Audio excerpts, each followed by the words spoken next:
Started.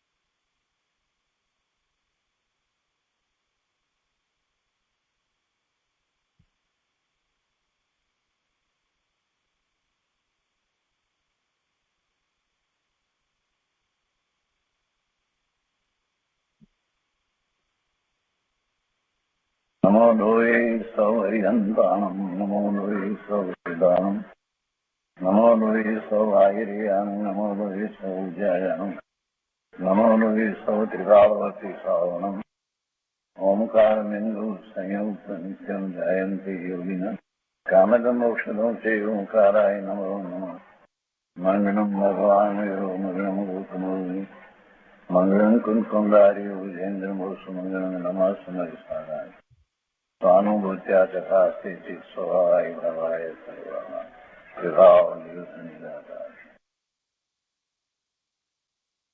भगवान श्री उमा स्वामी आचार्य विरचित मोक्ष शास्त्र अर्थात तत्वासूत्र અને પૂજ્યપાદ સ્વામી રચિત તત્વાસૂત્રની ટીકા સર્વાસિદ્ધિ તથા બીજી ટીકાઓનું સંકલન એ સહિત આપણે તત્વાસૂત્રનો સ્વાધ્યાય કરી રહ્યા છીએ.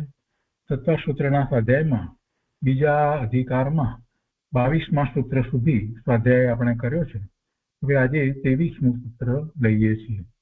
તે પુનરાવર્તન કરીએ. 22મા સૂત્રમાં ઇન્દ્રિયોના સ્વામીની વાત કરી. ઇન્દ્રિયોનો સ્વામી કોણ, અને એમાં ટૂંકું સૂત્ર આપી અને સમજાવી દીધું કે વનસ્પતિ અંતાનામ એકમ, એટલે વનસ્પતિ જેના અંતમાં છે વનસ્પતિકાય, એટલે છેલ્લું વનસ્પતિકાય લીધું તો એના આગળના બધા, એટલે એમાં સ્થાવર જે છે એવા જીવો, પૃથ્વીકાય, જળકાય, અગ્નિકાય, વાયુકાય અને વનસ્પતિકાય, એ જીવોને એક સ્પર્શન ઇન્દ્રિય જ હોય છે.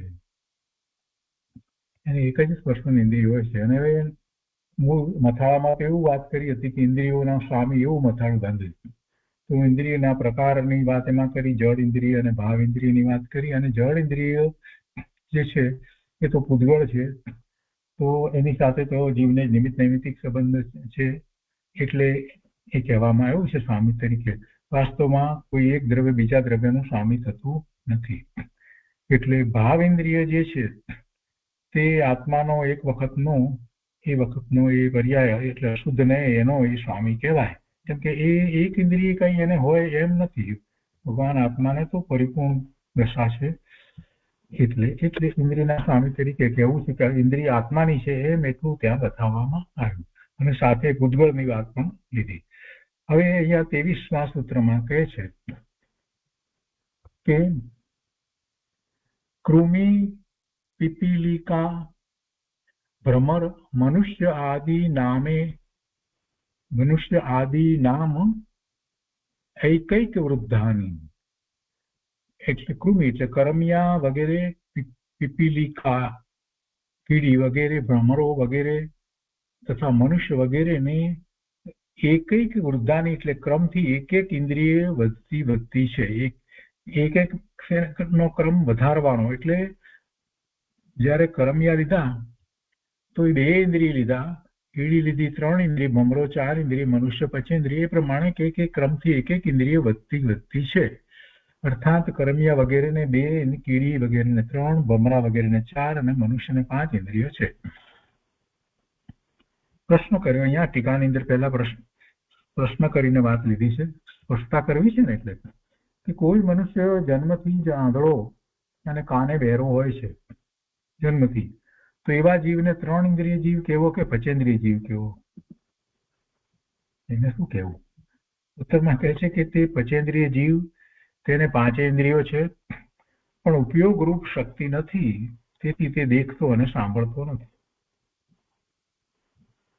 અને પંચેન્દ્રિય જ કહેવાય, પરંતુ એને એવા કર્મના ઉદયો છે ને, એટલે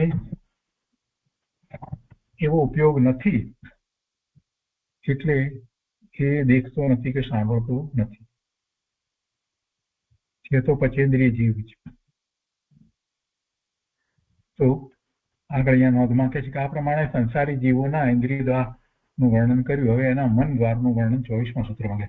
એટલે આ ઇન્દ્રિયો એક એક ક્રમમાં વધતી જાય છે એ વાત અહીંયા 23મા સૂત્રમાં લીધી એમ કરી અને વાત કરવામાં આવી અને સામાન્ય ઉદાહરણ દ્વારા સમજાવવામાં આવી. બીજી વાત એ કે ક્રમમાં જે બતાવ્યું છે તો એ વાતને પણ ફરી ફરીને એમાં એ રીતે કહેવામાં આવી કે એક ઇન્દ્રિય હોય ત્યારે સ્પર્શન જ હોય, 2 ઇન્દ્રિય હોય તો સ્પર્શ અને રસ હોય, 3 ઇન્દ્રિય હોય તો પછી સ્પર્શ, રસ અને ઘ્રાણ ઇન્દ્રિય એટલે સૂંઘવાની શક્તિ હોય, 4 ઇન્દ્રિય હોય ત્યારે જ એને આંખથી દેખાય. એમને એક જ ઇન્દ્રિય તરીકે આંખ હોય કે એક જ ઇન્દ્રિય તરીકે નાક હોય એવું બને નહીં. એટલે જયારે આંખ કહીએ કોઈને આંખ છે એમ કહેવામાં આવ્યું ત્યારે સમજી લેવાનું કે એ સિવાય બાકીની 3 ઇન્દ્રિય સ્પર્શ, રસ અને ગંધ માટેની 3 ઇન્દ્રિયો એને હોય જ. અને કોઈને માટે એમ કહેવાય કે સાંભળી શકે છે તો એને 5 ઇન્દ્રિય છે. તો એમાં સમજી લેવાનું કે બાકીની 4 ઇન્દ્રિય હોય ને હોય જ. એ જ ક્રમ છે. પછી ઉપયોગની વાત જુદી છે. એ તો ક્યારેક કોઈક રીતે અપવાદ રૂપે વાત લેવામાં આવે, પરંતુ એને ઇન્દ્રિયની અપેક્ષાએ જોઈએ તો એ પંચેન્દ્રિય હોય. કાન છે તો પંચેન્દ્રિય હોય અને મન છે તો સંજ્ઞી છે તો 5 ઇન્દ્રિય હોય તો જ સંજ્ઞી હોય. એવું ક્યારેય બને નહીં કે એકલું મન હોય, એક ઇન્દ્રિયનું મન હોય તો 2 ઇન્દ્રિય સાથે મન હોય, એવું બને નહીં. પણ એનો અર્થ એવો નથી કે જેને મન નથી અને શ્રુત જ્ઞાન હોતું જ નથી, એવો અર્થ પણ નથી. પણ એને જે શ્રુત જ્ઞાન જે છે, જે કઈ મિનિંગ વગેરે જે છે તે શ્રુતને પરમાર્થે શ્રુત નથી કહેવાતું, એને કુશ્રુત કહેવામાં આવે છે. કેમ કે હિત અહિતનો એ જે ખ્યાલ ન કરી શકે એ શ્રુતનો કઈ અર્થ નથી. તો આ વાત અહીંયા છે. તો આ 23મા સૂત્રની જે વાત લેવામાં આવી એમાં કોઈ વિશેષ વાત નથી અને સર્વાર્થ સિદ્ધિમાં પણ કોઈ એમાં વિશેષ વાત કરી નથી. એમાં માત્ર ક્રમ વગેરેની જે વાત જે છે એ જ લેવામાં આવી છે. એક ઇન્દ્રિય એટલે કે उत्पत्ति छेल्ली बात यहाँ है कि किंतु उत्पत्ति के कारण का व्याख्यान करते समय जिस इंद्रिय की उत्पत्ति के कारण का व्याख्यान किया जाए वहां उससे अगली इंद्रिय संबंधी सर्वघाती स्पर्धकों के उदय के साथ वह व्याख्यान करना चाहिए. આપણે 22મા સૂત્રમાં એ વાતને આપણે સમજ્યા હતા કે ભાઈ કયા કારણથી એ ઇન્દ્રિય છે. તો એમાં એક વાત એ હતી કે એક ઇન્દ્રિય છે એનો અર્થ જ એ છે કે એટલો જ ક્ષયક્ષમ હોય અને એ સિવાયની બાકીની ઇન્દ્રિયો દ્વારા જે જ્ઞાન થાય એવા જ્ઞાનનો એને ઉઘાડ ન હોય. એટલે કે એને એ બધા માટે જે સર્વઘાતી સ્પર્ધકો જે છે એનો ઉદય હોય, સર્વઘાતી સ્પર્ધકોનો ઉદય હોય એટલે અને એ સિવાય એક ઇન્દ્રિય માટે જે છે એના સર્વઘાતીનો ઉદય ન હોય, એનો ક્ષયક્ષમ હોય. તો પછી 2 ઇન્દ્રિય હોય ત્યારે શું સમજવાનું? તો એ વાત અહીંયા લીધું છે. જે આપણે 22મા સૂત્રની અંદર છેલ્લે જે વાત સમજ્યા હતા સર્વઘાતીની એ વાતને અહીંયા પણ દોહરાવી છે. એ જ પ્રમાણે બાકી ઉત્તરોત્તર જેમ જેમ ઇન્દ્રિય એનું જ્ઞાન વધતું જાય એટલે ઇન્દ્રિય વધારે છે એટલે એટલો વધારે ઉઘાડ છે. કે વધારે ઉઘાડ છે તો 4 ઇન્દ્રિય વાળાને એમ સમજવાનું કે 5મી ઇન્દ્રિય જે છે એના એટલે કે કાનથી સાંભળવાનું એને નથી તો એને માટે એટલું જ્ઞાન ન કરી શકે. તો જ્ઞાનાવર્ણીય કર્મની એવી પ્રકૃતિ જે છે કે જેનો એને એ સર્વઘાતી સ્પર્ધકોનો ઉદય વર્તે છે એટલે એ સાંભળી નથી શકતો. જ્યારે બીજી બધી જે જ્ઞાનાવર્ણીય કર્મની પ્રકૃતિ જે છે એમાં 4 ઇન્દ્રિય દ્વારા જે જ્ઞાન કરી શકે તો એનો એને એ ક્ષયક્ષમ છે. તો આ વાત આમાં કહેવામાં આવી.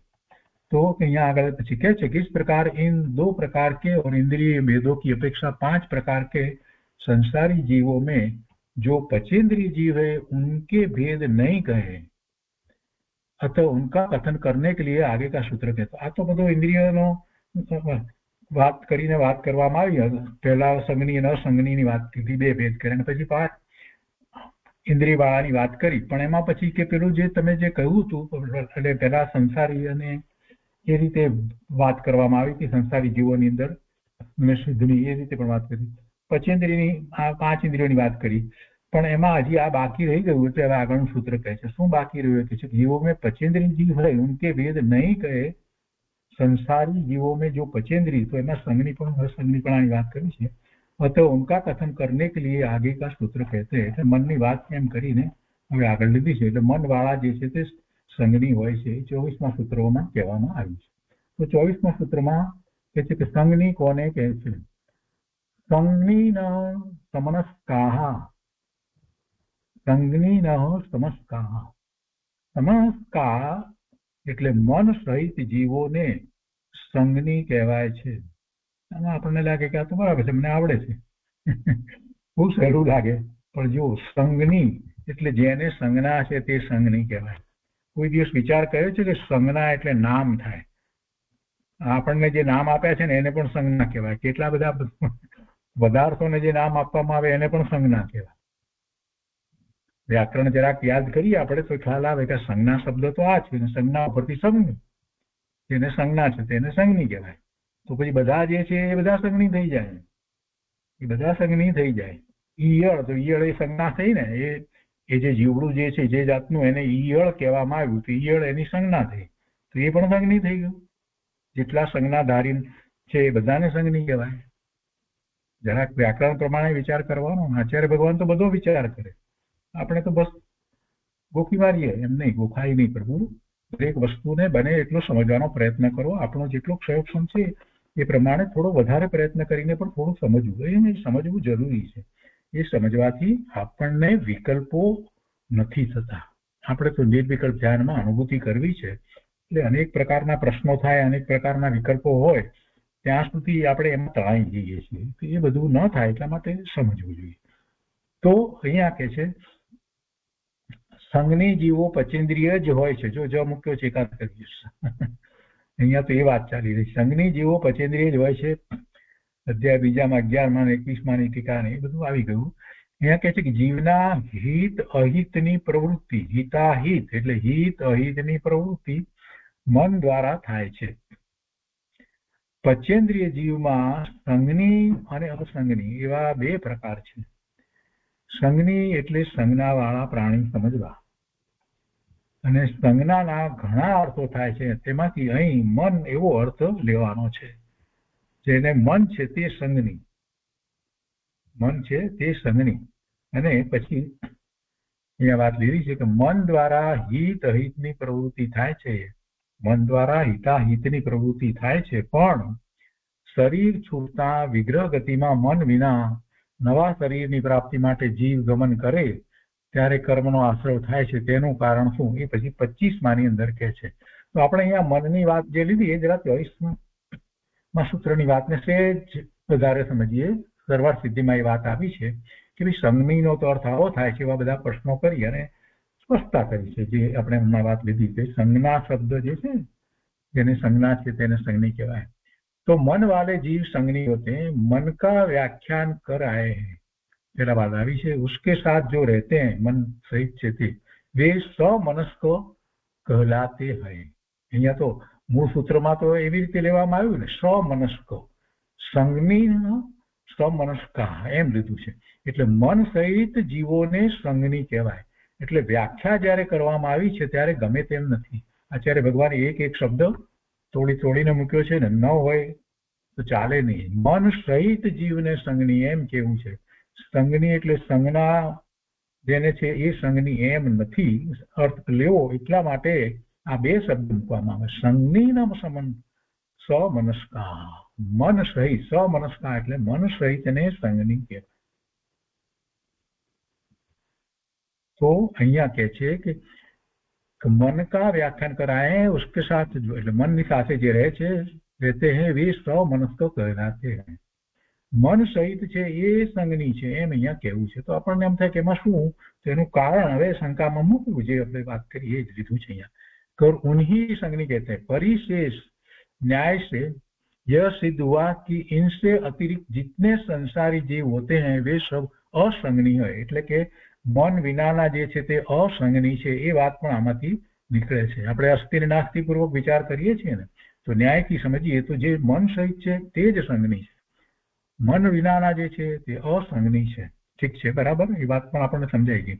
હવે અહીંયા શંકા કરીને પેલી શબ્દની વાત, વ્યાકરણની વાત લીધી છે એ હવે અહીંયા લે છે. કહે છે કે सूत्र में संगनी न इतना पद देने से ही काम चल जाता है, तो समनस्क का यह विशेष देना निष्फળ है. એવા समनस्क ये લખવાની કઈ જરૂર નહોતી એમ કે છે શંકા કરનાર. क्योंकि हित की प्राप्ति और अहित के त्याग की परीक्षा, हितની પ્રાપ્તિ, પોતાનું હિત છે અને હિતને પ્રાપ્ત કરવું, અને અહિત શું છે તો અહિત જે છે એને છોડવું એવી પરીક્ષા કરવામાં તો મનનો જ વ્યાપાર છે. એટલે તમે આ જે આગળ જે કહ્યું સંજ્ઞીના એટલાથી ચાલી જાત તો પછી આ સ્વમનસ્ક શુક્ર મૂકવાની કઈ જરૂર હતી નહીં. यही संज्ञा है एम के આજે લોકો હિત ને અહિત ની વાત કરીએ તો એ જ સંજ્ઞા છે જેને હિત અહિત નો ખ્યાલ આવે છે કે क्योंकि हित की प्राप्ति और अहित के त्याग अहित નો ત્યાગ બરાબર એવી પરીક્ષા કરવામાં મનનો વ્યાપાર હોય છે અને એ જ સંજ્ઞા છે. આવો અર્થ લઈએ એટલે બરાબર બેસી જાય છે. વાત તો પૂરી થઈ. પૂરું સ્વમનસ્ક શુક્ર ઉમેરી समाधान में कहे कि यह कहना उचित नहीं क्योंकि संज्ञा शब्द के अर्थ में व्यभिचार पाया जाता है. એટલે અનેક અર્થ થાય છે. એકલું એમને લઈએ તો વ્યભિચાર આવે, ખોટો અર્થ સમજાય. तो अर्थात संज्ञा शब्द के अनेक अर्थ है. संज्ञा का अर्थ नाम है અને નામ संज्ञा का अर्थ नाम है. જે નામ આપણે આપવામાં આવે એ સંજ્ઞા કહેવાય. કોઈને પણ કાંઈ પણ નામ આપવામાં આવ્યું તો એ સંજ્ઞા કહેવાય. ઈયળ લખ્યું હોય ઈયળ એને કહ્યું હોય જીવડાને એ સંજ્ઞા કહેવાય. એ જીવડું કે જેને આપણે ભમરો કહીએ છીએ તો એ ભમરો એ સંજ્ઞા છે. આપણે જે કોઈ જીવને વાઘ કહીએ છીએ તો એ પ્રાણીને વાઘ એ વાઘ સંજ્ઞા થઈ. આ આપણે જે મનુષ્ય જેને કહીએ છીએ તો મનુષ્ય એ સંજ્ઞા થઈ. આ તો બધી સંજ્ઞા જ છે. तो कहते कि यदि नाम वाले जीव संज्ञी माने जाए तो सब जीवों को संज्ञी पने का प्रसंग प्राप्त होता है. संज्ञा का अर्थ यदि ज्ञान लिया जाए, હવે બીજી રીતે સંજ્ઞાનો अर्थ ज्ञान લેવામાં આવે जाता है तो भी सभी प्राणी ज्ञान स्वभाव होने से सबको संज्ञी पने का प्रसंग प्राप्त होता है. कोई એમ કહ્યું ને ભાઈ હિત અને અહિતનું કરી શકે છે હિત અહિત, કેમ કે નાના જેને મન નથી એ લોકો પણ પોતે પોતાની રીતે તો હિત ને અહિત સમજે છે ને કે આ ખોરાક છે તો આ ખાઈ જવો, ઊંઘે છે બરાબર ને. જીવડાઓ બધા પણ ગમે તે વસ્તુ ખાય છે એવું નથી. એનો ખોરાક જે છે એને જે ખાય છે તો એને ખબર તો પડે છે ને. તમે હિત અને અહિતની અપેક્ષાથી જોશો તો એને પણ એ તો ખબર પડે છે ને. તો એ પણ એ રીતે જોઈએ તો સંજ્ઞીપણું થઈ જાય. જ્ઞાનની અપેક્ષાથી તમે કહો તો પણ થઈ જાય. નામની અપેક્ષાથી તો ઠીક છે ચાલો. પણ સંજ્ઞા કા અર્થ यदि જ્ઞાન લેવામાં આવે, પેલું નામ લીધું, હવે કે જ્ઞાન કહીએ તો શું થાય? જ્ઞાન लिया जाए तो બધા જીવોને જ્ઞાન તો ઉઘાડ તો છે ને, કોને નથી? જ્ઞાન लिया जाता है तो भी सभी प्राणी ज्ञान स्वभाव होने से सबको संज्ञी पने का प्रसंग प्राप्त होता है. એમને પણ જ્ઞાન તો છે. દાખલા તરીકે અહીંયા કહે છે કે यदि आहार आदि विषयों की अभिलाषा को संज्ञा कहा जाता है तो भी पहले के समान दोष प्राप्त होता है. આહારની ખબર પડે છે, આહારની અભિલાષા થાય છે, ઈચ્છા થાય છે, ખાય છે બધું આ, તો એને એ રીતે જોવા જઈએ તો એટલું જ્ઞાન પણ થાય છે.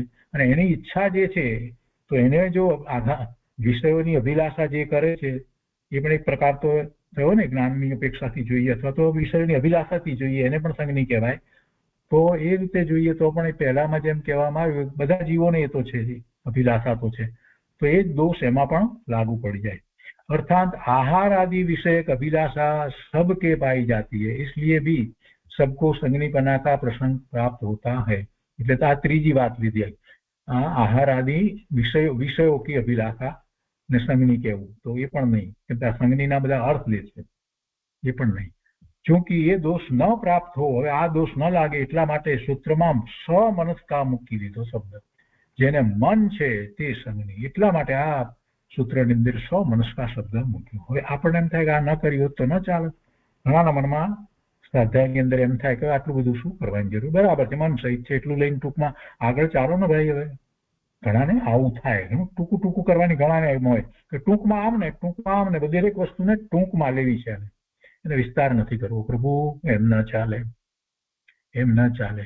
આમાંથી તો બીજી બધી વાત પણ આપણને મળે છે કે હિત અહિતનો જયારે પ્રશ્ન આવે તો હિત કોને કહેવાય? પ્રશ્ન અહીંયા થઈ જાય. ખાવું પીવું આ તે બધું જે છે એ તો એ લોકો પ્રાણીઓ કરે છે, એને પણ ઈચ્છા થાય છે. બધી આપણે કહીએ છીએ ને કે જીવને જન્મથી જ 4 સંજ્ઞા હોય છે, એમ આપણે કહીએ છીએ ને. જીવ જન્મે છે ને તેને કઈ શીખવાડવું નથી પડતું. આહાર સંજ્ઞા હોય છે, બાળકને કેવી રીતે આહાર લેવો એ શીખવાડવું નથી પડતું, દૂધ તરત પીવા માંડે છે. ભય સંજ્ઞા હોય છે, જન્મથી જ ભય સંજ્ઞા હોય છે.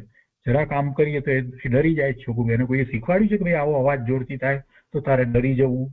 એવું કોઈ શીખવાડ્યું નથી શીખવાડ્યું. ડરી જાય છે, ભય પામે છે. જન્મથી અનેક પ્રકારે આપણે ભય પામતા આવ્યા છીએ. એવું છે ને. ત્રીજી પરિગ્રહ સંજ્ઞા. નાનું બાળક છે એને પણ છે તો એ સંજ્ઞા, પરિગ્રહની સંજ્ઞા.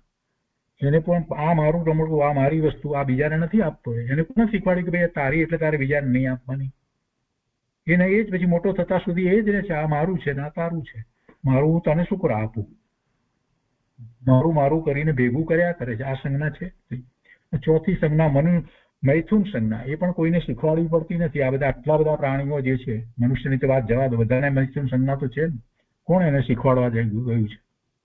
આ 4 સંજ્ઞા આપણે જે કહીએ છીએ તે પણ છે. સંજ્ઞાની જ વાત ચાલી રહી છે અત્યારે. એટલે તો એનો અર્થ કે બધા જીવો પોતપોતાના જે કાર્યો કરી રહ્યા છે, તો કોઈ બુદ્ધિશાળી પીએચડી એમ લાગે કે બરાબર છે, બધા જીવો પોતપોતાને માટેનું કાર્ય તો કરી રહ્યા છે. પોતાના ખોરાકને માટે, પોતાની વસ્તુ રાખવા માટે, પોતાનું જે છે પોતાનું એક બખોલ કરી છે તો એ એનું છે. એક માળો બનાવ્યો છે ચકલીએ તો એ માળો એનો છે.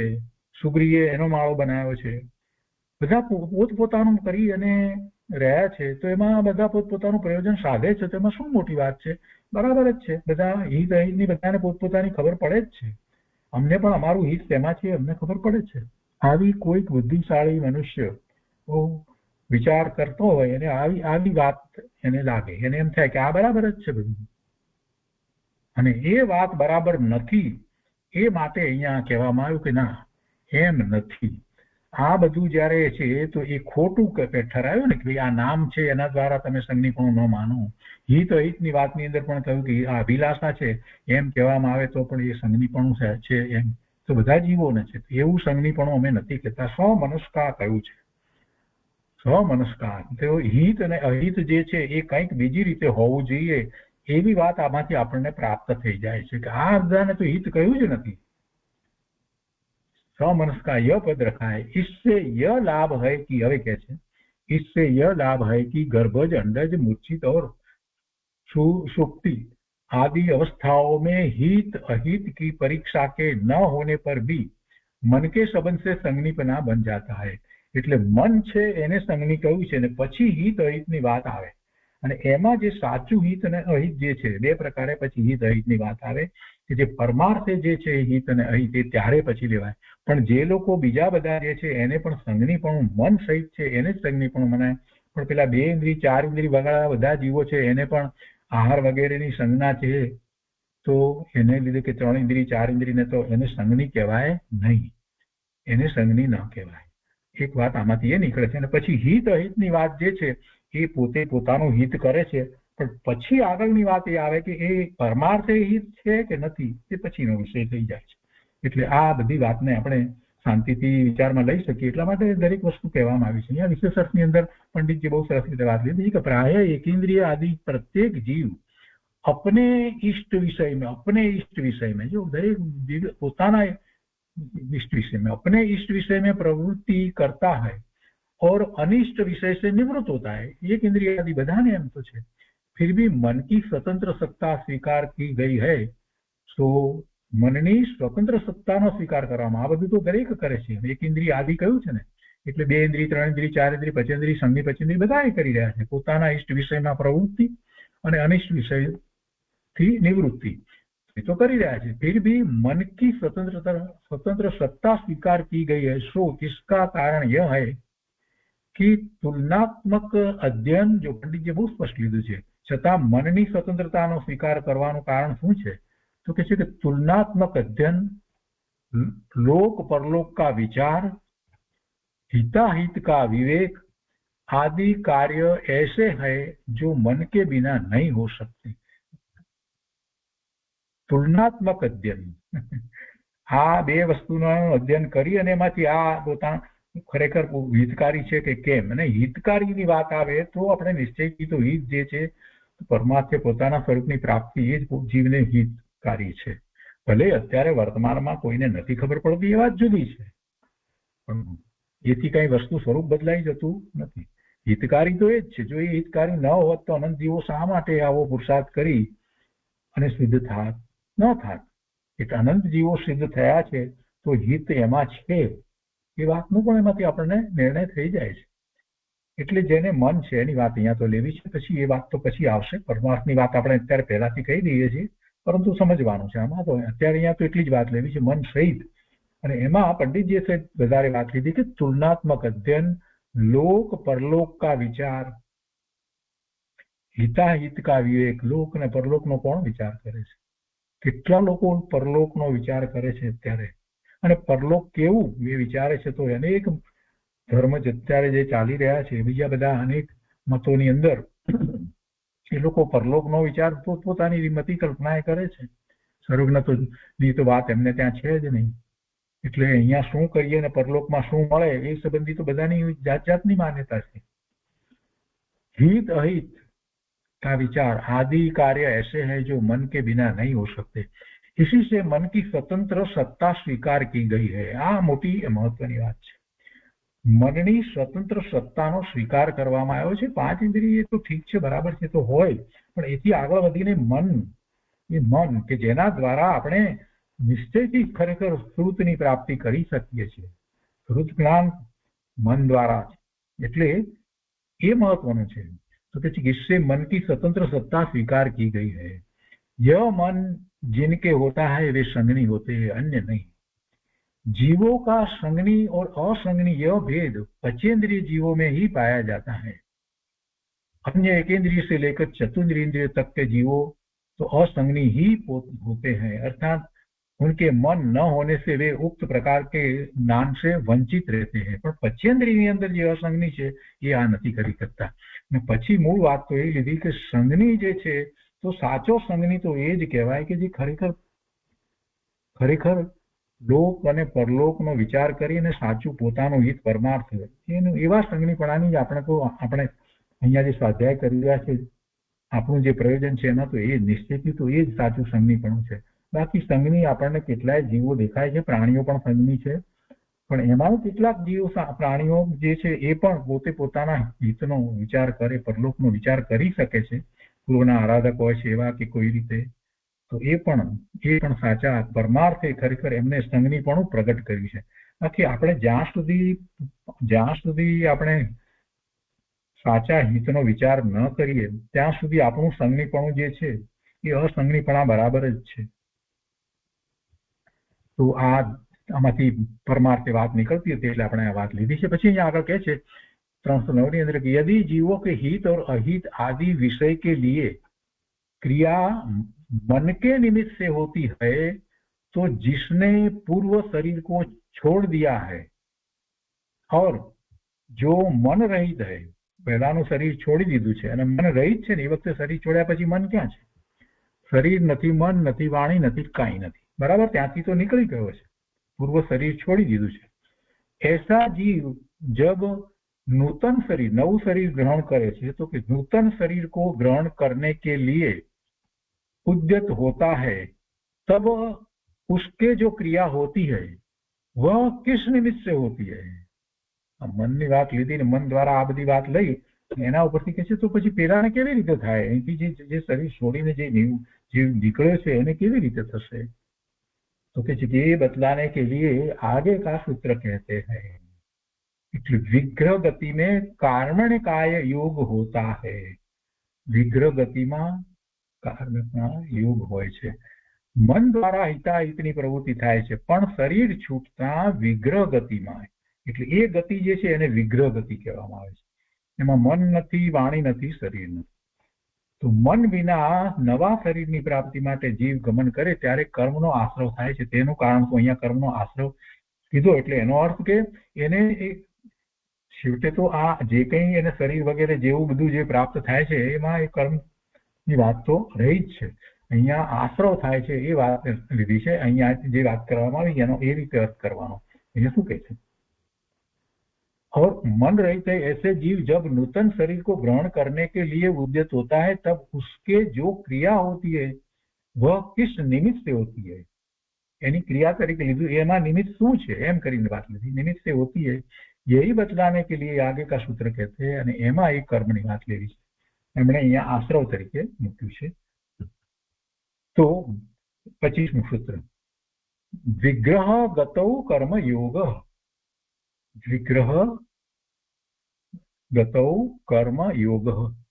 વિગ્રહ ગતો એટલે વિગ્રહ ગતિમાં અર્થાત નવીન શરીર માટે ગમન કરવામાં શું છે? કર્મ યોગ, કર્મણ્ય યોગ, કર્મણ્ય કાય યોગ હોય છે. કર્મણ્ય યોગ કયો કે કર્મણ્ય કાય યોગ? કર્મણ્ય તો એવા પ્રકારના પૂતગળ પરમાણુઓ જે છે એનો સમૂહ છે કે જે કર્મ તરીકે થઈ શકે. તો એવા પૂતગળ પરમાણુ ભેગા થયા છે તેને કર્મની વળગણા કહેવાય. અને એવી કર્મની વળગણાઓ જે છે એ જીવની સાથે રહી છે તો એને અનેક પ્રકારના ઉદયો એના થાય છે તો એ કર્મ કહેવાય છે, અથવા તો કર્મણે શરીર કહેવાય છે, તો કર્મણે કાય પણ કહેવાય. એટલે એનો યોગ છે. તો કર્મણ્ય કાય યોગ હોય છે એમ કે છે. હવે એની ટીકામાં પ્રસ્તાવ કરે છે કે એક શરીરને છોડીને બીજા શરીરની પ્રાપ્તિ માટે ગમન કરવું તે વિગ્રહ ગતિ છે. અહીં વિગ્રહનો અર્થ શરીર છે. શરીર પ્રાપ્ત કરવા માટેની આ ગતિ છે એમ વિગ્રહ ગતિનો અર્થ અહીંયા સામાન્ય રીતે લીધો છે. વિગ્રહ ગતિનો અર્થ એવી રીતે અત્યારે અહીંયા છે. પછી આગળ બીજી રીતે વાત આવશે. તો એમાં કર્મયોગ એટલે કર્મના સમૂહને કર્મણ શરીર કહે છે.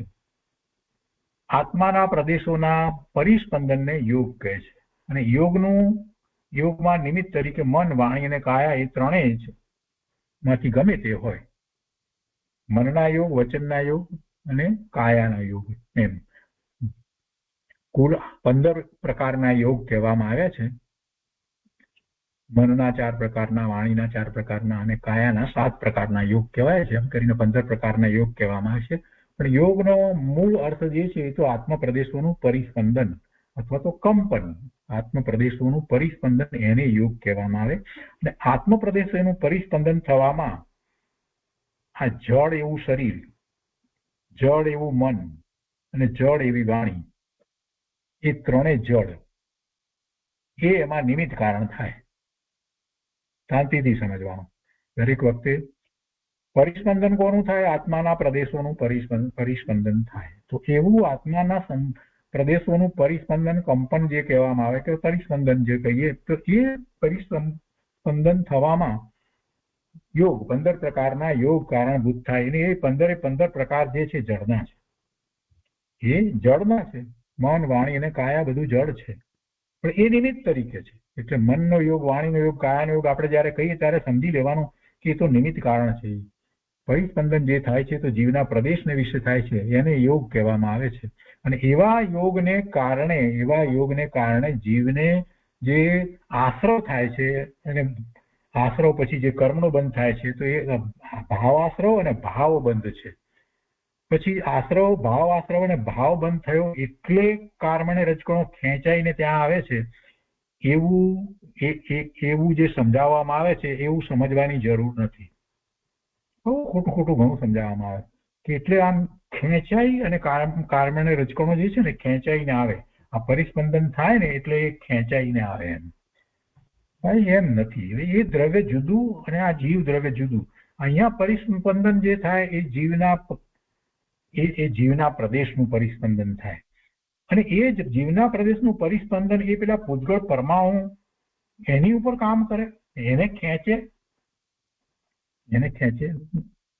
નથી ખેંચતું. પણ છતાં એ જૈન દર્શનની અંદર આ કર્મની વાતમાં આવું અત્યારે વર્તમાનમાં કેટલાય ઉપદેશકો સમજાવી રહ્યા છે કે આત્મપ્રદેશોનું કંપન થાય એટલે એને લીધેથી એને પેલા કર્મને રજકણો ખેંચાય અને આત્મપ્રદેશો ઉપર આવે અને કર્મ રૂપે બંધાય.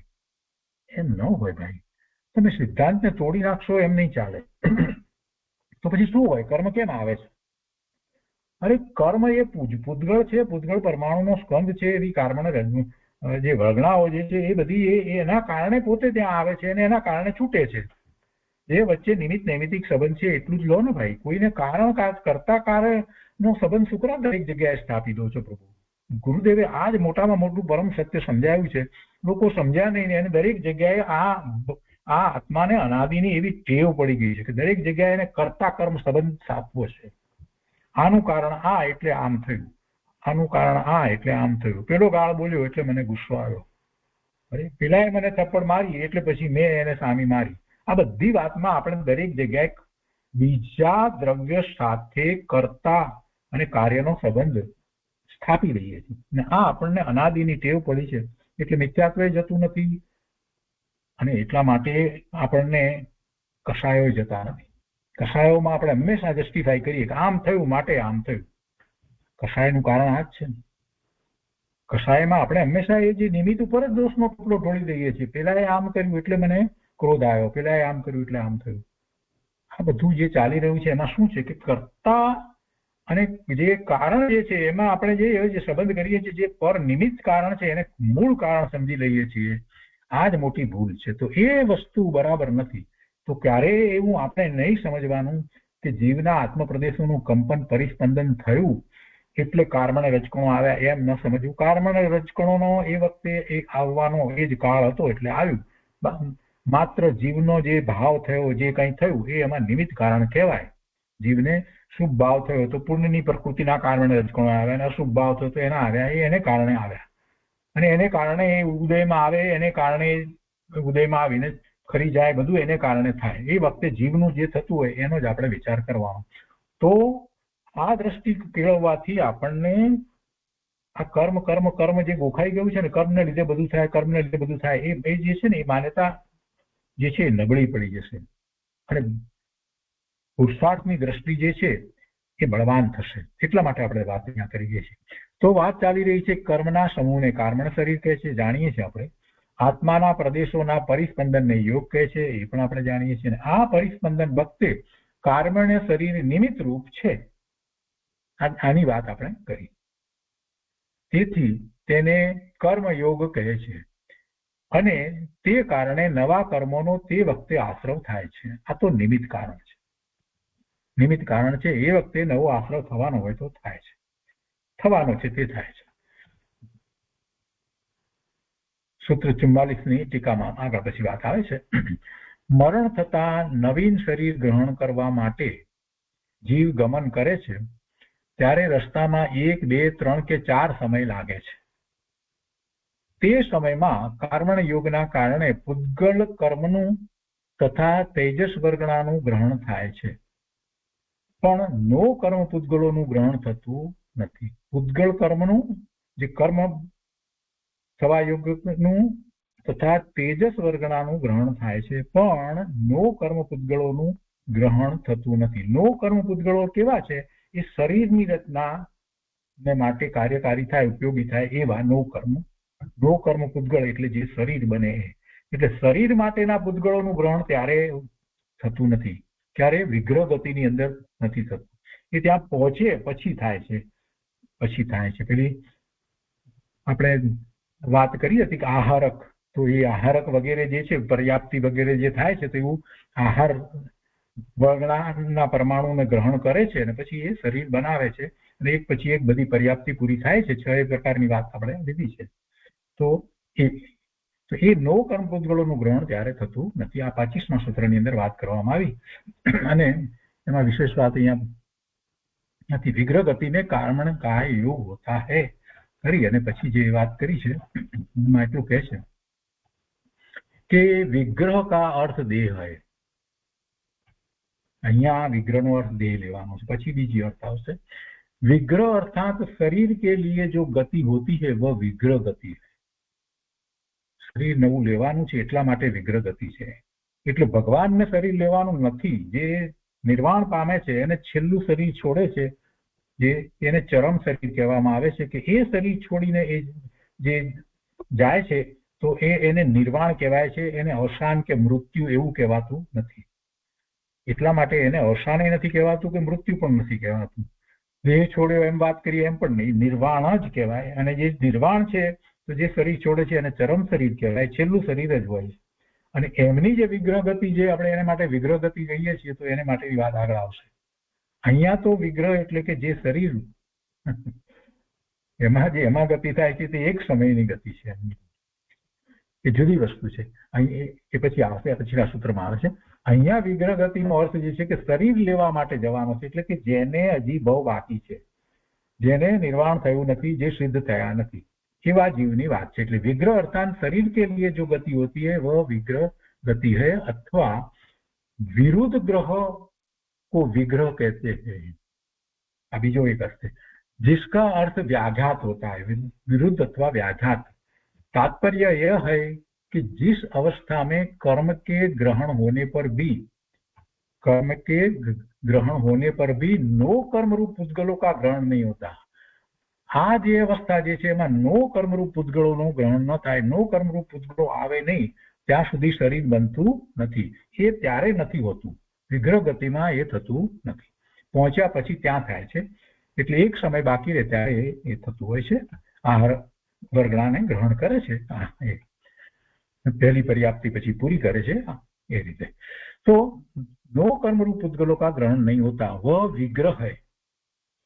वह विग्रह એટલે આ વિગ્રહ બીજી રીતે પણ એનું વિગ્રહ નામ કહેવામાં આવ્યું। વિગ્રહ એટલે વિરુદ્ધ, व्याघात। तो व्याघात विरुद्ध શું છે કે જેમાં કર્મનું ગ્રહણ હોने पर भी नो कर्म पुद्गलों ग्रहण નથી થતું એટલે વિરુદ્ધ થયું, तो वह विग्रह है।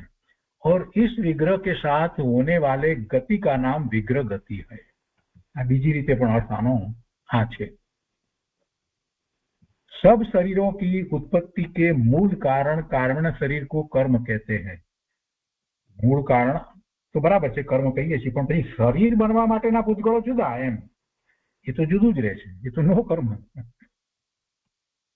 सब शरीरों की उत्पत्ति के मूल कारण कारण शरीर को कर्म कहते हैं, तथा वचन वर्गणा, मनोवर्गणा और काय वर्गणा के निमित्त से होने वाले आत्म प्रदेशों के एना हलन चलन को योग कहते हैं। मन वाणी અને કાયાનો योग આપણે જે કહીએ છીએ તેમાં મન એટલે શું, તો કે મનોવર્ગણા, એ પેલા પૂતગળ પરમાણુ જે મન રૂપે પરિણમે એ મનોવર્ગણા, काय રૂપે પરિણમે એ काय વર્ગણાના, અને વચન રૂપે પરિણમે એ વચન વર્ગણાના। એટલે એ ત્રણ વર્ગણા જે છે કહેવામાં આવી છે, અને એની પર્યાપ્તિ થતી હોય છે, જે પ્રમાણે એને ઇન્દ્રિય અને જે મળે છે એ પ્રમાણે હોય એને। तो वचन वर्गणा, मनोवर्गणा અને काय वर्गणा के निमित्त से होने वाले आत्म प्रदेशों के, ये निमित्त तरीके से ये करावे છે એમ નથી, आत्म प्रदेशों के हलन चलन को योग कहते हैं। परिस्पंदन ने योग કહેવામાં આવે। कर्म के निमित्त से जो योग होता है वह कर्म योग है। जो બધી જગ્યાએ નિમિત્ત से शब्द મૂકેલો જ છે એટલે ગૂંચવાડો ના કરવો, કર્મથી થતું નથી। कर्म के निमित्त से जो योग होता है वह कर्म योग है। અને પેલા મનોયોગ, વચન યોગ, काय योग આપણે જે કહીએ છીએ એ પ્રકારની વર્ગણા જે છે એના કારણે છે। वह विग्रह गति में होता है। हाँ, कर्म योग की बात करी रही। यह उक्त कथन का तात्पर्य है। इसलिए नूतन कर्म का ग्रहण और एक देश से दूसरे देश में गमन होता है।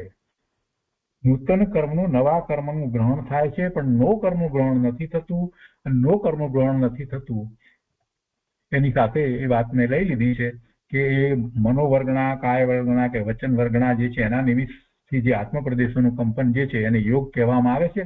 અને એ યોગની માટે અહીંયા કહે છે, ये योग कहते हैं। तो कि कर्म के निमित्त से जो योग होता है એને कर्म योग કહે છે। તો અહીંયા વિગ્રહ ગતિમાં કર્મ યોગ હોય છે, પણ પેલો મન વાણી કાયાના જે યોગોની વાત જે કહેવામાં આવી છે, જે મુક્તપણે જે આપણે કહીએ છીએ એ યોગ એ વખતે હોતો નથી।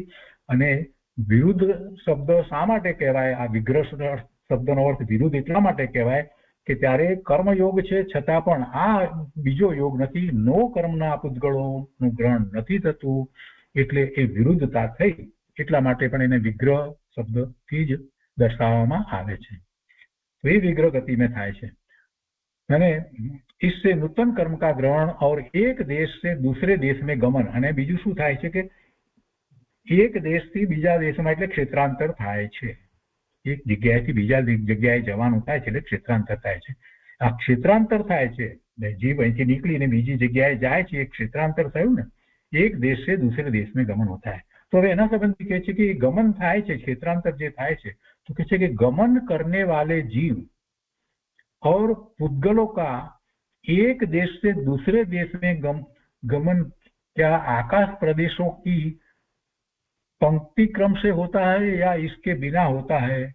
अब इसका खुलासा करने के लिए आगे का सूत्र कहते हैं। તો એ ગમન થાય છે તો કઈ રીતે થાય છે? આમ ગમે તેમ થાય છે? આડું અવળું તીરછું કઈ રીતે થાય છે? કે કોઈ પંક્તિ પ્રમાણે એટલે લાઈનમાં આમ જેમ કહીએ એ રીતે થાય છે? તો એનો ખુલાસો કરવા માટે જ એના પછીનું સૂત્ર એટલે 26મું સૂત્ર કહે છે વિગ્રહ ગતિમાં જીવ અને પૂતગલનું ગમન કેવી રીતે થાય છે? બરાબર છે? કેવી રીતે થાય છે? તો એનું સૂત્ર છે 26મું સૂત્ર અનુશ્રેણી ગતિ 26મું સૂત્ર ગતિ એટલે જીવ પૂતગળોની ગતિની વાત છે ને, બરાબર છે? જીવ પૂતગળોનું ગમન ગતિ એટલે અને ગતિ કોની થાય? બીજી રીતે આપણે જે વિચાર કરી કે ક્રિયાવતી શક્તિ, આપણે ગુણનો વિચાર કરીએ, શક્તિનો વિચાર કરીએ તો ત્યાં ક્રિયાવતી શક્તિની વાત આવે છે. તો કે ક્રિયાવતી શક્તિ તો જીવ અને પૂતગળ બે જ દ્રવ્યમાં છે એટલે એનામાં ક્રિયાવતી શક્તિ છે એટલે એનું ક્ષેત્રાંતર થાય. બાકી ધર્માસ્તિકાય અધર્માસ્તિકાય આકાશ અને કાળાણુ એનું ક્ષેત્રાંતર થતું નથી. કાળાણુ એક એક પરમાણુ જેવા જ છે, એક એક પરમાણુ છે પણ એક કાળાણુ છે અને એ કાળાણુ ભેગા થતા નથી, એનો સ્કંદ થતો નથી અને એનું ક્ષેત્રાંતર પણ થાય નહીં. એક કાળાણુ આકાશના જે પ્રદેશે રહ્યો છે એ પ્રદેશથી ખસી અને બીજા પ્રદેશમાં જાય નહીં. દરેક ક્ષેત્રે આકાશના દરેક ક્ષેત્રે એક એક કાળાણુ રહ્યો છે તો એનું ક્ષેત્રાંતર થતું નથી. ધર્માસ્તિકાય આખું એક છે લોક આકાશને વિશે, એનું ક્ષેત્રાંતર થાય નહીં. અધર્માસ્તિકાય આખું એક છે, એનું ક્ષેત્રાંતર થાય નહીં. અને આકાશનું પોતાનું પણ કાંઈ ક્ષેત્રાંતર થતું નથી, એમાં કોઈ ગતિ થતી નથી. તો એ ચારની અંદર કોઈ ગતિ થતી નથી. જીવ અને પૂતગળમાં જ ગતિ થાય છે. તો જીવ પૂતગળોનું ગમન થાય છે તો એ કેવી રીતે થાય છે? તો કે અનુશ્રેણી અનુસાર થાય છે. કેવી રીતે? શ્રેણી અનુસાર થાય છે. અનુશ્રેણીનો અર્થ થાય છે કે શ્રેણી અનુસાર થાય છે. અહીંયા એક શ્રેણી અનુસાર થાય છે એમ લેવું જોઈએ. ઠીક છે. ટીકામાં અહીંયા કહે છે કે શ્રેણી એટલે શું? કોને શ્રેણી કહેવાય? તો કે છે કે લોકના મધ્ય ભાગથી ઉપર સીધા, નીચે સીધા તથા તિર્યક દિશામાં ક્રમથી હારબંધ રચનાવાળા પ્રદેશોની પંક્તિ લાઈન ને શ્રેણી કહે છે. સીધી એક લાઈન, બીજી નીચે લાઈન, એ જ રીતે બધી લાઈનો કરવામાં આવે તો એને શ્રેણી કહેવામાં આવે. આંકું ચૂકું નહીં, સીધું. બરાબર? તો એને શ્રેણી કહેવામાં આવે. લોકના મધ્ય ભાગથી ઉપર નીચે તથા તિર્યક દિશામાં એટલે આપણે જે પૂર્વ પશ્ચિમ કરીએ છીએ અથવા તો ખૂણા પાડીને કહીએ છીએ પણ એ બધું શ્રેણીમાં એમ એટલે કહીએ એ તિર્યક દિશામાં ક્રમથી હારબંધ રચનાવાળા પ્રદેશોની પંક્તિ તે શ્રેણી કહે છે. તો વિગ્રહ ગતિમાં આકાશ પ્રદેશોની સીધી પંક્તિ એ જ ગમન થાય છે. આડું વાંકું ચૂકું નથી થતું. સીધું ઉપર અથવા નીચે અથવા ગમે તે બાજુ, ડાબી બાજુ, જમણી બાજુ, જે પણ બાજુ હોય પણ એ પણ એક જ દિશા શ્રેણીમાં, એ પંક્તિ. તો વિગ્રહ ગતિમાં આકાશ પ્રદેશોની સીધી શ્રેણીએ જ ગમન થાય છે, દિશામાં ગમન થતું નથી. પૂતગલનો શુદ્ધ પરમાણુ જ્યારે અતિ શીઘ્ર ગમન કરી એક સમયમાં 14 રાજુ ગમન કરે છે ત્યારે તે સીધો જ ગમન કરે છે. પૂતગળ પરમાણુમાં પણ એવી શક્તિ છે, એક સમયની અંદર 14 રાજુ સુધી જાય, નીચેથી છેક ઉપર સુધી જઈ શકે છે તો એ સીધો જ જાય છે.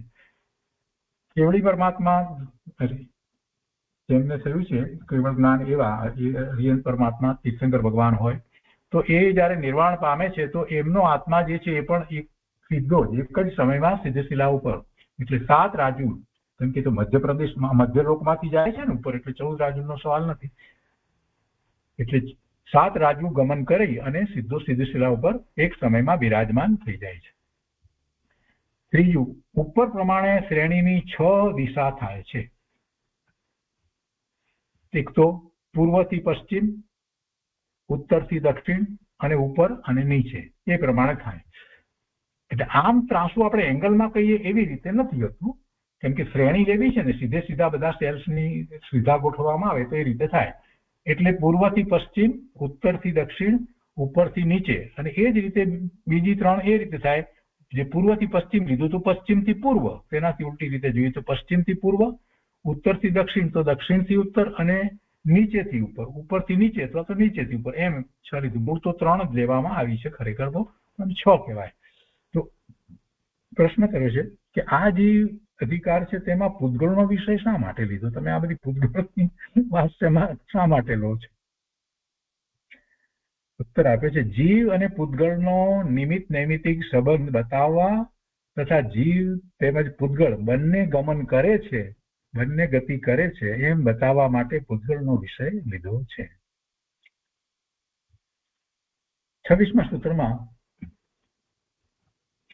સર્વાસ્તિમાં કહે છે, આ બધી વાત તો આવી ગઈ અનુપૂર્વી જે કહ્યું, એટલે કહે છે કે लोक के मध्य से लेकर ऊपर नीचे और पीछे क्रम से स्थित आकाश प्रदेशों की पंक्ति को श्रेणी कहते हैं. अनु शब्द आनुपूर्विक अर्थ में संस्थित है, इसलिए अनुश्रेणी का अर्थ श्रेणी की आनुपूर्वी से होता है. એટલે શ્રેણી પ્રમાણે જાય ત્યારે આનુપૂર્વી, શ્રેણીને આનુપૂર્વી કહ્યું એટલે આનુપૂર્વી એવો અર્થ લેવાનો. એમાં શ્રેણી શબ્દ ન મૂક્યો હોય તો પણ સમજી લેવાનું કે શ્રેણીને પ્રમાણે થાય, જે શ્રેણીમાં થતો હોય એ પ્રમાણે થાય એટલે આનુપૂર્વી શબ્દ મૂક્યો. इस प्रकार की गति जीव और पुद्गल की होती है, ये इसका भाव है. हमें शंका करीने कहते कि पुद्गलों का अधिकार न होने से यहाँ उनका ग्रहण कैसे हो सकता है? शुक्र पुद्गल नो अधिकार नहीं, यहाँ तो अपने एनी केम बात लीधी एम त्या लीधुं, तो यहाँ एम के छे समाधान. सूत्र के गति पद का ग्रहण किया है, सूत्र में गति पद का ग्रहण किया है. गति तो બે ની થાય છે, અહીંયા સૂત્રમાં તો ગતિની વાત લેવામાં આવી ને, અગાઉ જે વાત કરી ગતિ કેવી રીતે થાય, તો એમાં તો ગતિ તો પૂતગળની પણ થાય છે અને એમાં જીવની ગતિ થાય છે અને જીવને પૂતગળ સાથેનો નિમિત્ત નૈમિત્તિક સંબંધ છે એટલા માટે. इससे सिद्ध हुआ कि अनअधिकृत पुद्गल भी यहाँ विवक्षित है. यदि जीवों की गति ही इष्ट होती तो सूत्र में गति पद के ग्रहण करने की आवश्यकता न थी, क्योंकि गति पद का ग्रहण अधिकार से सिद्ध है. दूसरे अगले सूत्र में जीव पद का ग्रहण किया है, इसलिए यह सूत्र में पुद्गल का भी ग्रहण इष्ट है, यह ज्ञान होता है. टूंकમાં કહેવાનો આશય એટલો છે કે ગતિ તો પહેલા વાત આવી જ ગઈ છે એટલે એમાં પુદ્ગલની વાત એટલે કે જીવની જ વાત છે એમ તો સમજાઈ જતું હતું. તો પછી આ અહીંયા આ રીતે શબ્દ જે લેવામાં આવ્યો એનું કારણ એ જ છે કે અહીંયા પુદ્ગલની વાત કરવી છે. ટૂંકમાં એ સમજાવી દીધું. શંકામાં કહે છે, હવે આ શંકા જરાક સમજવા જેવી છે કે चंद्रमा आदि ज्योतिषियों को और मेरु की प्रदक्षिणा करते समय विद्याधरों की विश्रेणी गति देखी जाती है, इसलिए जीव और पुद्गलों की अनुश्रेणी गति होती है, यह किस लिए कहा? प्रश्न કેટલો સરસ કરે છે કે આ વિદ્યાધરો જે છે એ તો મેરુ પર્વતની પણ પ્રદક્ષિણા કરી શકે છે, એમની પાસે તો એ શક્તિ એવી રીતે હોય છે તો કરી શકે છે. હવે એમાં ક્યાં શ્રેણી પ્રમાણ થાય છે? એ જ રીતે જ્યોતિષી દેવોની વાત કરી છે. ચંદ્રમા આદિ જ્યોતિષીઓ की, એ જ્યોતિષી દેવો છે, 4 પ્રકારના દેવોમાં એ ભવનપતિ ને જ્યોતિષી, બરાબર છે ને? તો આ જે જ્યોતિષી દેવો જે છે એની પણ એ પણ જે ગતિ કરે છે તો એમાં એનું ઉદાહરણ લઈને કહે છે કે ज्योतिषी की और मेरु की प्रदक्षिणा करते समय विद्याधरों की विश्रेणी गति देखी जाती है, इसलिए जीव और पुद्गलों की अनुश्रेणी गति होती है, यह किस लिए कहा? तो પછી એની અનુશ્રેણી ગતિની તમે વાત કરીએ કે શા માટે કરવામાં આવી, કેવી રીતે કરવામાં આવી? તો સમાધાનમાં કહે છે કે यहाँ काल नियम और देश नियम जानना चाहिए.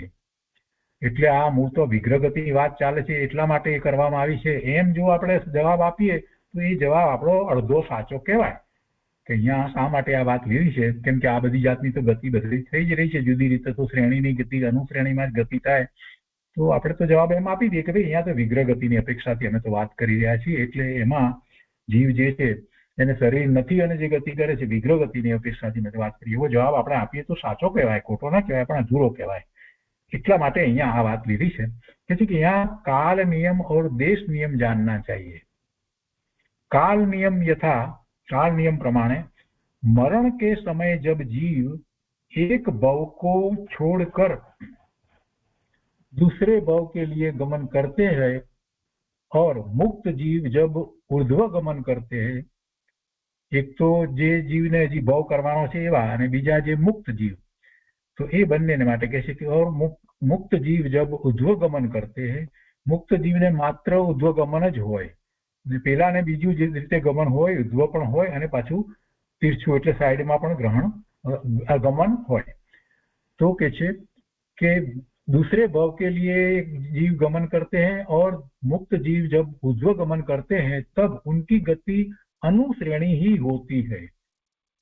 आ काल नियम कहो, आ काल नियम तरीके એને લેવામાં આવ્યું. આપણે તો માત્ર એટલું જ કહે કે વિઘ્ન ગતિ, તો કહે છે કે એમ નહીં. काल नियम प्रमाणे मरण के समय जब जीव एक भव को छोड़कर दूसरे भव में जाता है, बराबर है, दूसरे भव के लिए गमन करता है, અને બીજું મુક્ત જીવ જેને ભવ હવે નથી લેવાનું, જેને માત્ર ઉધ્વ ગમન થાય છે, તેમને માટે તબ ઉનકી ગતિ, એ એમની ગતિ અનુશ્રેણી થાય છે, અનુશ્રેણી होती है. तो આ કાળ નિયમ કયો. બીજો દેશ નિયમ કહે છે કે દેશ નિયમ પ્રમાણે, દેશ નિયમ એટલે जब कोई ऊर्ध्वलोक से अधोलोक प्रति, ऊर्ध्वलोक थी अधोलोक नीचे जाए, ऊर्ध्वलोक थी अधोलोक प्रति या अधोलोक से ऊर्ध्वलोक प्रति आता है. आदेश नियम આપણે નરકમાં જાય ને તો નરકમાંથી ઉપર આવે ને, તો કહે છે કે ऊर्ध्वलोक से अधोलोक में नीचे जाए, ऊर्ध्वलोक से अधोलोक के प्रति या अधोलोक से ऊर्ध्वलोक के प्रति आता जाता है. इस प्रकार तिर्यक लोक से अधोलोक के प्रति या अधोलोक से ऊर्ध्वलोक के प्रति आता जाता है, तब उस अवस्था में गति अनुश्रेणी ही होती है. नरकમાં જવાનું થાય ને અહીંયાથી તો પણ અનુશ્રેણી પ્રમાણે થાય, દેવલોકમાં જવાનું થાય તો પણ અનુશ્રેણી પ્રમાણે થાય. તિર્યંજમાંથી પણ કોઈ જીવ કે એ રીતે નરકમાં જાય તો અધોગતિ થાય તો પણ અનુશ્રેણી પ્રમાણે થાય, મનુષ્યમાંથી દેવમાં જાય તો પણ અનુશ્રેણી પ્રમાણે થાય, દેવમાંથી એ તિર્યંજમાં જાય તો પણ અનુશ્રેણી પ્રમાણે થાય. આ બધી વાત અહીંયા સાથે લીધી. એટલે એક તો કાળ નિયમ લીધો અને આ બીજો દેશ નિયમ લીધો છે. तो तब उस अवस्था में गति अनुश्रेणी ही होती है. इस प्रकार पुद्गलों की जो लोक के अंत को प्राप्त करने वाली गति होती है वह अनुश्रेणी ही होती है. इस प्रकार पुद्गलों की जो लोक के अंत को प्राप्त करने वाली गति होती है वह अनुश्रेणी ही होती है. એટલે એક પરમાણુ છે આપણે કહીએ છીએ રાજલોકમાં જાય તો એ પણ અનુશ્રેણી જ હોય છે. તો હા, इसके अतिरिक्त जो गति होती है वह अनुश्रेणी भी होती है और विश्रेणी भी. किसी एक प्रकार की गति होने का कोई नियम नहीं है. ये सिवायनी बीजी गतिओ जे छे આપણે મનુષ્યની હલનચલનો વગેરે અથવા તો જે દેવનું અથવા તો પેલા જે પ્રદક્ષિણા કરે એ બધાની જે વાત અહીંયા લેવામાં આવી તો એ અનુશ્રેણી પણ થાય અને વિશ્રેણી પણ થાય. આ એક વધારે સ્પષ્ટતા કરી અને કહેવામાં આવી. તો એ 26મા સૂત્રની વાત અહીંયા એ રીતે પૂરી થઈ. અને હવે આના પછી 27મા સૂત્રની અંદર મુક્ત જીવની ગતિ કેવી રીતે થાય એ વાત આવશે. એને અવિગ્રહા જીવસ્ય અવિગ્રહ ગતિ કહેવામાં આવે છે. એ અવિગ્રહ થવા માટે શું છે એ આપણે આવતા સ્વાધ્યાયમાં લઈશું. આજનો સ્વાધ્યાય અહીંયા સુધી રાખીએ છીએ. 26મા સૂત્ર સુધી આજનો સ્વાધ્યાય રાખીએ છીએ.